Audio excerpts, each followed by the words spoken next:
بزرگوں کے پاس بیٹھنے سے تجربات حاصل ہوتے ہیں۔ بزرگوں کے پاس بیٹھا کریں، اللہ کے نیک بندوں سے ملا کریں، اللہ کے نیک بندوں کے پاس بیٹھا کریں، ان سے تجربے ملتے ہیں، ان سے زندگی جینے کا طریقہ ملتا ہے کہ اس دنیا میں ہم کس طریقے سے رہیں، کس طریقے سے ہمیں رہنا چاہیے، کس طریقے سے اپنی زندگی گزارنا چاہیے۔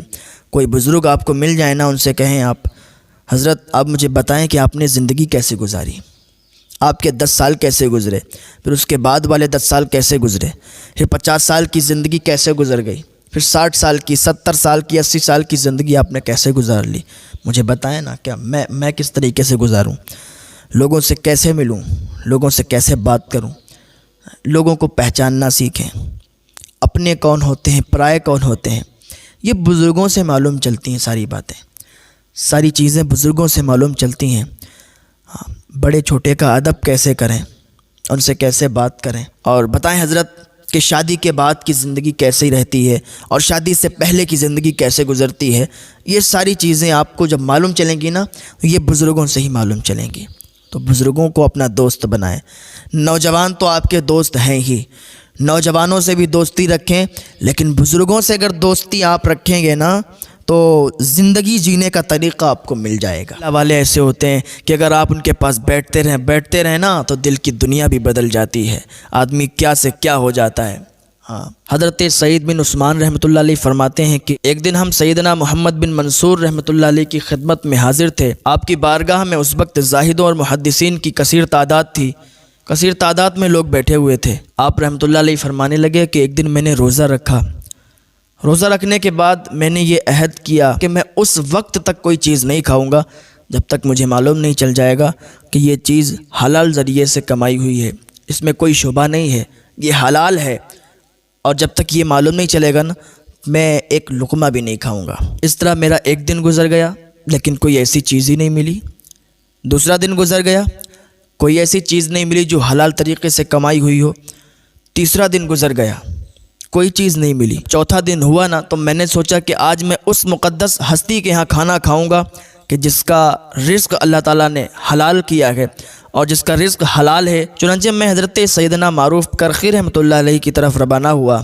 اور میں حضرت سے ملنے کے لیے ان کے ہاں جانے لگا تو آپ رحمۃ اللہ علیہ مسجد میں تشریف فرما تھے، آپ مسجد میں تھے۔ میں ان کے پاس گیا، میں نے انہیں سلام کیا اور ان کے پاس بیٹھ گیا۔ مغرب کی نماز کے بعد سارے نمازی چلے گئے، ہم دونوں کے علاوہ ایک انسان اور بچا، یعنی مسجد میں ہم اور ہمارے علاوہ ایک انسان اور تھا اور سیدنا معروف کرخی رحمۃ اللہ علیہ، ہم 3 لوگوں کے علاوہ کوئی نہیں تھا۔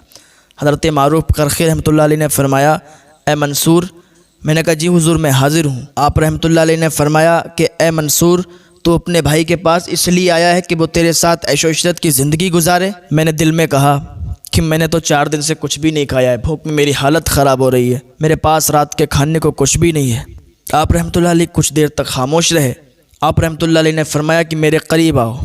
میں کمزوری کی حالت میں اٹھا، اٹھنے کے بعد آپ کے قریب گیا۔ آپ رحمۃ اللہ علیہ نے میرا سیدھا ہاتھ پکڑا اور اپنی الٹی باہ میں، الٹی آستین میں ڈال دیا۔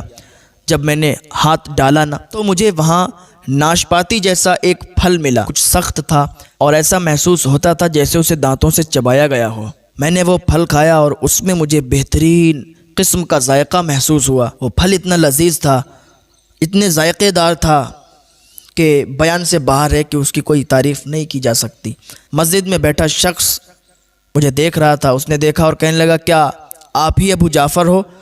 تو میں نے کہا ہاں میں ہی ابو جعفر ہوں۔ تو یہ اللہ والوں کی باتیں ہوا کرتی ہیں، اللہ والے تو ہاتھ اٹھائیں تو انہیں کھانا نصیب ہو جائے، دعا کر دیں تو سالن کے سالن اتر آئیں۔ وہ حضور غوث پاک رضی اللہ تعالیٰ عنہ کی خدمت میں آپ کا ایک خادم تھا جو ہر وقت وہاں پر خدمت کیا کرتا تھا، جھاڑو لگایا کرتا تھا، لنگر کیا کرتا تھا، جو لوگ آیا کرتے تھے مہمان ان کو کھلایا کرتا تھا، کافی عرصے سے لگا ہوا تھا، خدمت کر رہا تھا۔ ایک دن 2 شخص حضور غوث پاک رضی اللہ تعالیٰ عنہ کی بارگاہ میں آئے اور وہاں پر انہوں نے اللہ کی بارگاہ میں دعا کی تو ان کے لیے آسمان سے کھانے اترے، انہوں نے کھائے اور جب جانے لگے تو اس کے دل میں آیا کہ یار میں اتنے دنوں سے یہاں پر کام کر رہا ہوں، یہاں پر خدمت کر رہا ہوں، یہاں پر لوگوں کو کھانا کھلا رہا ہوں، لیکن یہ کیسے اللہ کے ولی ہیں کہ انہوں نے اللہ کی بارگاہ میں دعا کی اور آسمان سے ان کے لیے کھانے اتر گئے۔ تو کیوں نہ میں ان کے ساتھ ہو لوں۔ لیکن اسے معلوم نہیں تھا کہ وہ کوئی چھوٹی موٹی ہستی کا خادم نہیں تھا، وہ غوث پاک رضی اللہ تعالیٰ عنہ کا خادم تھا۔ اس نے ان دونوں اللہ کے ولی کے پاس جا کر کہا کہ آپ اللہ کے ولی ہیں، مجھے بھی ساتھ رکھ لیں۔ وہ اللہ کے ولی کہنے لگے تجھے معلوم نہیں ہے تو حضور غوث پاک رضی اللہ تعالیٰ عنہ کا خادم ہے، تجھے یہاں سے بہتر کون سی جگہ ملے گی، اور ہمارے ساتھ تو کیا کرے گا، تو یہاں بہتر ہے، تو ہمارے ساتھ مت جا۔ کہنے لگا نہیں حضور مجھے اپنے ساتھ لے لیں، میں اتنے دنوں سے یہاں خدمت کر رہا ہوں لیکن کوئی کرامت مجھ سے ظاہر نہیں ہوئی ہے، میں آپ کے ساتھ میں رہوں گا، آپ کی خدمت میں رہوں گا، ہو سکتا ہے اللہ رب العزت مجھے کرامتوں سے نواز دے۔ وہ تو دونوں شخص تھے، وہ دونوں اللہ کے ولی تھے، انہوں نے کہا ٹھیک ہے چلو۔ وہ شخص ان کے ساتھ ہو لیا، جنگلوں میں پہنچے۔ جب بھوک لگی تو ایک اللہ والے نے اللہ کی بارگاہ میں دعا کی، آسمان سے 3 سالن اور 3 روٹیاں اتریں، تینوں نے کھائی اور چل دیے۔ جب تھوڑی دور پہنچے، دوسرے جنگل میں پہنچے، دوسری وادی میں پہنچے تو پھر ان کو بھوک لگی، پھر دوسرے نے اللہ کی بارگاہ میں دعا کی اور آسمان سے وہی 3 سالن اور 3 روٹیاں اتریں، ان تینوں نے کھایا اور کھا کے چل دیے۔ جب بالکل صحرا میں پہنچے، بالکل جنگلوں میں پہنچے، بیابان میں پہنچے، وہاں پر کوئی نہ بستی تھی، نہ کوئی انسان تھا، نہ کوئی جانور تھا، نہ کوئی چرند پرند، نہ پانی، کچھ موجود نہیں تھا۔ جب وہاں پر پہنچے نا تو بھوک لگی، کیونکہ یہاں پر تو غوث پاک رضی اللہ تعالیٰ عنہ کا یہ لنگر کھایا کرتا تھا، اور وہاں پہنچا تو اسے بھوک کا احساس ہوا، یار کہاں آ گئے۔ اس نے کہا حضور بھوک لگ رہی ہے، آپ دعا کریں اللہ کی بارگاہ میں، کھانے اتریں تو ہم کھائیں۔ انہوں نے کہا نہیں، ہمارا قاعدہ یہ ہے کہ ہر انسان ہم میں سے ایک بار دعا کرتا ہے، ایک بار میں نے دعا کی، ایک بار انہوں نے دعا کی، اب باری ہے تمہاری، تم دعا کرو گے تو کھانا اگر اتر گیا تو کھائیں گے ورنہ پھر چلیں گے۔ اس نے کہا یا اللہ یہ کہاں پھنس گیا، میں اتنا کرامت والا کہاں، میرے اندر اتنی کرامت کہاں کہ آسمان سے میرے لیے کھانے اتریں۔ اس نے کہا میں تو آج پھنس گیا اور بہت برا پھنسا ہوں۔ آج حضور غوث پاک کی یاد آئی ہے اسے کہ وہ در چھوڑ کے آئے تو آئے کہاں، وہ در تو اتنا بڑا در ہے، وہ بارگاہ تو اتنی بڑی بارگاہ ہے کہ وہاں لوگ جاتے ہیں، اپنی حاضری کرتے ہیں، اور وہاں لوگ بڑے بڑے لوگ خادم ہونے کے لیے ترستے ہیں کہ اس در کا میں خادم بن جاؤں۔ ارے میں کہاں آ گیا، یہ اتنا سوچ رہا تھا، لیکن اس نے ہاتھ اٹھا دیا اللہ کی بارگاہ میں اور دعا کی۔ تو ابھی تو 3 سالن 3 روٹی آتی تھی، جب اس نے ہاتھ اٹھائے اللہ کی بارگاہ میں تو ابھی 6 سالن اور 6 روٹیاں آئی ہیں۔ سبحان اللہ، 6 سالن اور 6 روٹیاں اتر گئی ہیں۔ وہ اللہ کے ولی جو تھے وہ بھی چونک گئے کہ یہ ابھی تو 3 سالن اور 3 روٹیاں اترتی تھیں، لیکن یہ 6 سالن اور 6 روٹیاں کیوں اتری ہیں؟ کہا تم تو بڑا کرامتی ہو، تم تو کہتے تھے کہ ہمیں کرامت نہیں آتی ہے، لیکن اب تمہاری کرامت، اب تو ایسی کرامت ظاہر ہوئی کہ ہم سے زیادہ بڑھ گئے ہو تم۔ اب تو تمہارے 6 سالن 6 روٹیاں اتری ہیں، مجھے بتاؤ تم نے کس طریقے سے دعا مانگی، تم نے کس طریقے سے اللہ کی بارگاہ میں دعا کی جس کی وجہ سے یہ 6 سالن اور 6 روٹیاں اتری ہیں؟ اس نے کہا سنو، پہلے تم بتاؤ کہ تم نے کیا مانگا تھا، تم نے کس طریقے سے دعا کی تھی کہ جس کے ذریعے سے 3 سالن اور 3 روٹیاں اترتی تھیں؟ تو وہ اللہ کے ولی جو 2 تھے وہ کہنے لگے ہم نے تو دعا کی اللہ کی بارگاہ میں کہ یا اللہ حضور غوث پاک رضی اللہ تعالیٰ عنہ کے در کا جو خادم ہے اس کے وسیلے سے، اس کے صدقے سے ہمیں کھانا نصیب فرما۔ تو حضور غوث پاک رضی اللہ تعالیٰ عنہ کے خادم کے صدقے سے 3 سالن اور 3 روٹیاں اترتی تھیں۔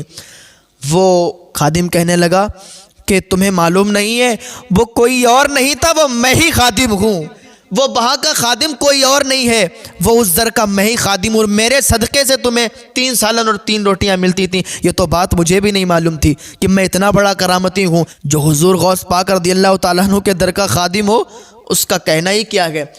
تو وہ اللہ کے ولی کہنے لگے اچھا ٹھیک ہے، معلوم چل گیا کہ تم خادم ہو وہاں کے اور تمہارے صدقے سے 3 روٹیاں 3 سالن آتے تھے، لیکن تم نے جو دعا مانگی تم نے کس طریقے سے دعا مانگی؟